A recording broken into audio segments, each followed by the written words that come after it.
Episode 8 of the Trauma Code begins this finale with Kan-hyuk outside the base. He makes a bold decision and decides to drive toward the medical center, despite being fired upon. The boss eventually decides to let them pass eventually, clearing Malik and letting him go to the med unit. In fact, the boss tells the workers there to give him everything he needs given they owe their lives to him. Apparently Malik has a knack for just showing up like this with patients and trying to save their lives, so obviously nothing has really changed.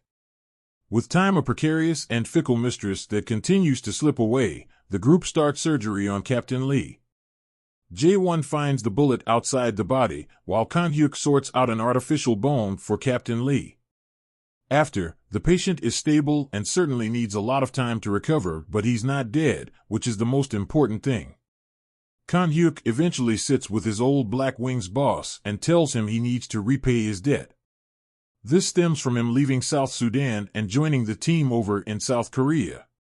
They also secure a trip home through the Black Wings air ambulance too. Before they board, Jang-mi confronts Jae-won, who admits outright that yes, he has been a spy for Director Choi all this time.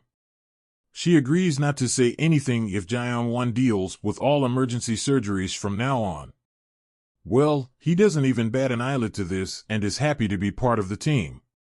It turns out he actually agreed to be a spy because he wouldn't tattle on Kan-hyuk and didn't want anybody else to have this responsibility.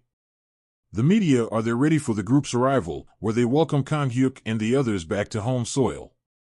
Their priority right now is Captain Lee, so while Kan-hyuk deals with the press, Minister Kim agrees to hold up her side of the bargain and allow them the air transport they need so badly. With Captain Lee set to make a full recovery, Kan-hyuk leaves to catch up with Urim, who has gone full-on adrenaline mode and arrived on duty to a nearby emergency. He's assisting the fire department with a building fire, although multiple explosions are continuing to burst from the complex. Kan-hyuk shows not long after, and tells him he's done a good job and gives him his safety gear, ready for them to work on the bodies coming out of the building. However, there's a problem.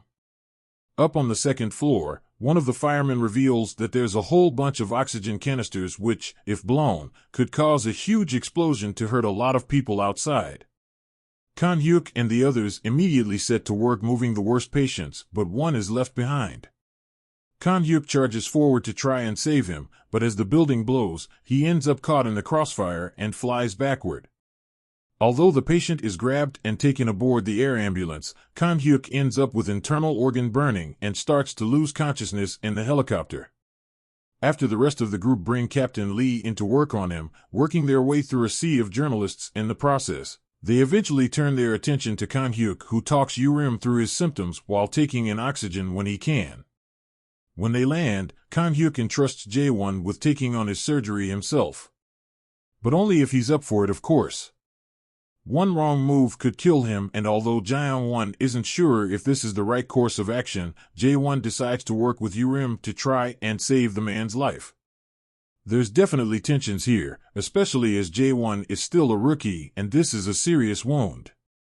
The whole surgery is absolutely racked with tension, at least for a bit. We don't actually see the outcome of this, nor any of the turmoil in the surgery room. Instead, we cut to Kan-hyuk after the surgery. He awakens and has Jae-won talk him through his thought process. Turns out he made a big call and cut nearly a third of his liver to save the man's life. Although Kan-hyuk is quick to point out he could have killed him, he does have newfound respect for his protégé. In fact, he even calls him by his real name too. Kan-hyuk continues his crusade afterwards, determined to try and secure helicopters no matter what. The public are very much on their side, leading the government to decide to enact new policies to make this a reality. Director Choi isn't happy and takes this personally. Choi is determined to get him out the hospital, scoffing at the idea of a heliport and medical helicopter. Kan-hyuk calmly tells him that if he's fired then the hospital is going to face national backlash and it's not going to look good on him.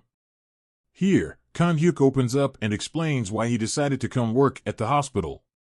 He explains about his father, and it's a story we've heard before, but this time we actually see it with flashbacks from the guy who tried to save his dad's life, no matter what. And that man? None other than Director Choi. He inspired Kan-hyuk to try and become a doctor like him, working tirelessly to help patients. Of course, somewhere along the line money changed him into this selfish director who only cares about the bottom line. With an emergency board meeting coming up, Choi thinks over everything and eventually decides to approve the emergency meeting, leading to their brand new helicopter, which can now be used 24/7. In the middle of a conference, the group actually need to use the helicopter and fly off to their next accident.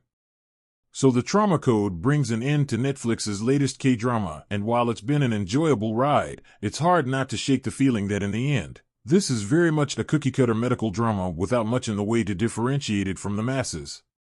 All the usual K-drama tropes are here, including the amazing doctor returning from overseas with a tragic background and an anti-authority stance.